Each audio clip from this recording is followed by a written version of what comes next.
বেডি মানুষের মতন থাকবি। আজ লাস্ট ওয়ার্নিং দিতাছি, আমার লগে যদি আর কোনোদিন জ্বর গলায় কথা কস, তোর কপালের চারা ভাঙ্গা ফেলামু আমি। আর বাড়িতে আইয়া যাতে দেখি ঠান্ডা পানি এক গ্লাস লইয়া খাড়াই রইছস, আর আমি হাত মুখ ধুইয়া আহার লগে লগে টেবিলের মধ্যে আমার ভাত সাজানো থাকে যেন, আর আমার কাপড় চোপড় ধুইয়া ইস্ত্রি কইরা আলমারির ভিতরে সাজানো যেন থাকে।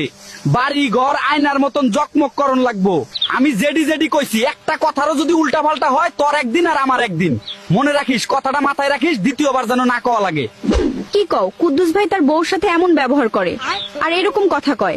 আরে হ বেডি, আরো কত কিছু যে কইলো, এগুলা বলা যায় না। আমার মনে হয় কুদ্দুস ভাই লগে অন্য কারোর সাথে ইটিস পিটিস চলতেছে, তার বউরে দেখতেই পারে না। আর নাইলে নিজের বউর বদনামে বা কইরা কয় নাকি?